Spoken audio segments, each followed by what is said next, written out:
sandwiched in between all of those minerals that basically provide also strength. And when you break all that down, that's how you can reshape or reform bones. Okay. Now, we're going to start talking about the bone microanatomy. This is particularly focused on the compact bone, but you really need to get review this, okay? Compact bone, as you see here, we have what we call osteons. This is part of the Haversian system. You have them made in layers, the lamella. And so this is referred to as lamellar bone. Now, what you notice here is for each lamella, for each layer, the collagen fibers that help reinforce the structure of the bone run in different directions. This is so that the bone can handle the twisting forces that occur, whether it's, clockwise, counterclockwise, etc., and they don't basically peel apart. They can withstand all of these stressors. If you notice the structure in the central canal, that's that bigger, larger hole that you see on a slide or something. That's where the arteries with the capillaries, the vein, and the nerve fibers run lengthwise through the bone. Okay? Now, also, how do you get from basically lamella to lamella, osteon to osteon? Well, you're going to have a series of Volkmann canals, and you can see that up here, where they run basically perpendicular. Okay, they're going to run sort of connections between Haversian canal to Haversian canal. So they're going to run horizontal along the horizontal axis of the bone. Okay, and so these here are Volkmann canals, otherwise referred to as perforating canals. Here, this, of course, is the Haversian canals with the blood vessels. Okay, now you may have seen an unusual photo there. Here's the point to help you. And this is a structure that was built nearby my house. And if you notice, what it is actually a water pumping station. It's going to have a very, very heavy structure put inside the major pump to pump the water.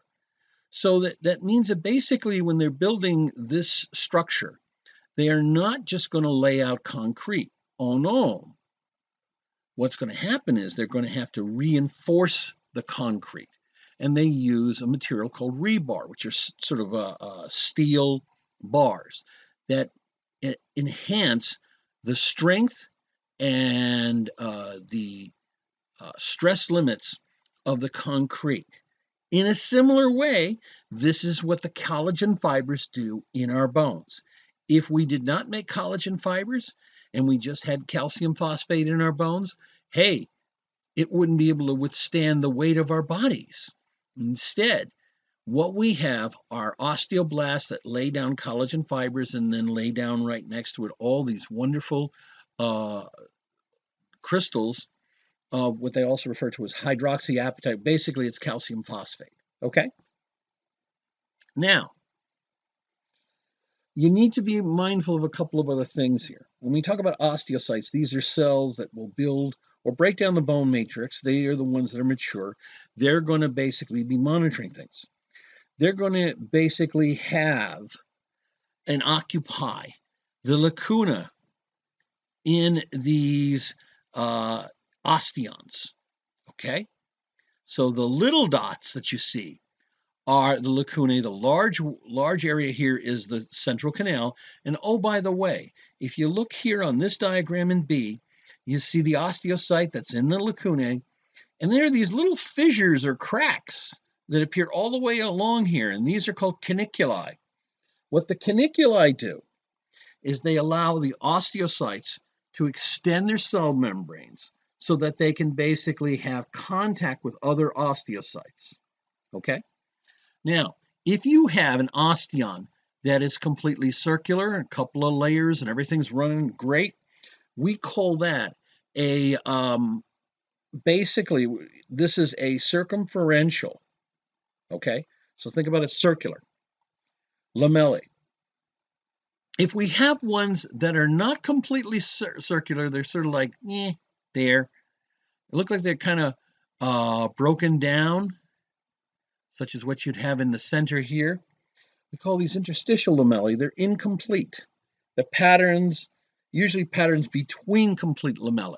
So you can have complete lamellae around an osteon, as you can see here, or you can have incomplete in between. The main point is you don't have any spaces there. All of compact bone is occupied by osteons, and it's occupied by osteocytes, and you've got a nice solid matrix of calcium phosphates and collagen fibers through there, okay? Now, what about spongy bone? Well, spongy bone's a little bit different. Here's another image again. We saw this. Spongy bone has no osteons present. The turbiculae align with stress force lines inside of the bone. And what that means is basically these stress force lines are all over the place. And you basically look like you've got it looks almost spongy, like a real sponge, but the trabeculae are more like plates, needles, kind of mashed together. Osteocytes are present there. The trabeculae will act on the structure as a structural buttress to the bone matrix. And nutrients diffuse through the endosteum, capillaries, and caniculi. Okay, so they're kept alive. Everything's going great. Let's talk about bone chemistry here before I get into that. Now, the organic components, cells, the osteoclasts break down the bone matrix. I've taught you that. And osteoblasts are building up the matrix. We have this material called osteoid, which is the organic part of the bone matrix. It's composed of ground substance, which means glycoproteins, proteoglycans, and collagen fibers. It is this organic matrix that provides bones the strength against pressure stresses and twisting strains. We talked about this earlier. If you go back here, look at that.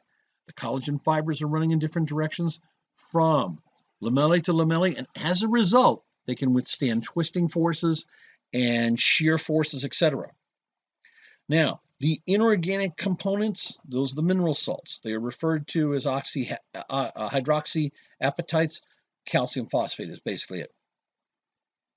And it's interesting. Because of the durability of the bone salts, we can determine long after death the presence of disease and physical stresses on the bones of the individual. Okay?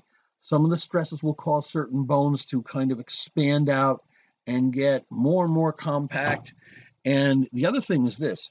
Think about it this way. 100 years later, they dig up where a body was basically buried.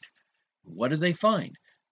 Well, they find a skeleton. Now, all of the rest of the organic matter has decayed away, putrefied away, broken down by bacteria and all this other stuff. How is it that the bones stay there? 500 years, 5,000 years later, they can find skeletons.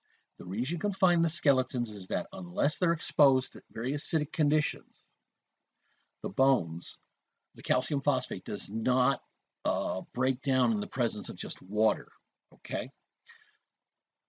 Calcium phosphate does not dissolve really well in water, and as a result, even though the rest of the organic matter may dissolve away, the calcium phosphate will remain there. Okay.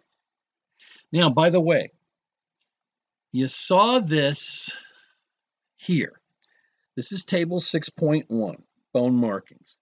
Oh, again? Yeah, that's why I told you earlier in the course that when you saw it in your lab book, you should really start working it into memory. It's going to help you. Bone markings are really due to tendon and ligament attachments, as well as muscular activity on that particular bone. Also, some bone markings are conduits for blood vessels and nerves. I want you to be familiar with those terms. So, again, tuberosity, crest, trochanter, line, tubercle, epicondyle spine process. You're going to see examples here on some of the bones, as well as head, faucet, condyle, ramus, groove, fissure, foramen, notch, meatus, sinus, and fossa. Now, for those of you that are having difficulty, and I really can't stress this enough, hey, if you have to make flashcards, make flashcards. Those will work very well. What is a meatus? On the other side, canal-like passageway. And just keep quizzing yourself on this. You'll get it, and it's going to be very helpful. The next area we're going to talk about is bone development. And what we have to talk about here when we talk about bone development is really the term osteogenesis, otherwise referred to as ossification. When we are an embryo, the formation process, occurs before week 8, but it starts off as fibrous membranes and hyaline cartilage and bone tissue that will replace the cartilage tissue. Bone will replace fibrous membranes, and the bone will be called membrane bone. Bone that replaces hyaline cartilage, the bone is called endochondral cartilage, and the resulting bone is called cartilage or endochondral bone. So in other words, what we're saying is you're going to have different pathways depending on whether it started off as a fibrous membrane or as a hyaline cartilage. Basically, you develop bone, and you're going to continue, as I said before, with bone growth until adulthood. Afterwards, it's more an issue of remodeling.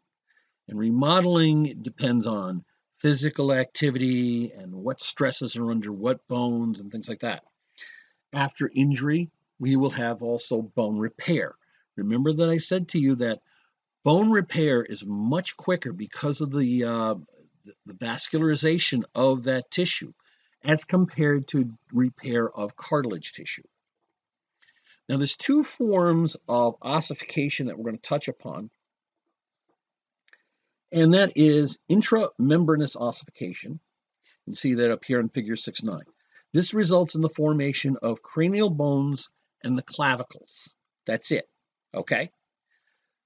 You have fibrous connective tissue is the initial supporting structure where ossification begins during week 6. So what you take a look here is you see the ossification centers appear in this fibrous connective tissue membrane.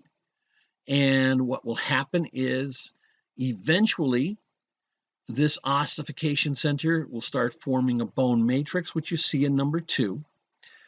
The bone matrix, the osteoid, is secreted within the fibrous membrane and begins to really calcify.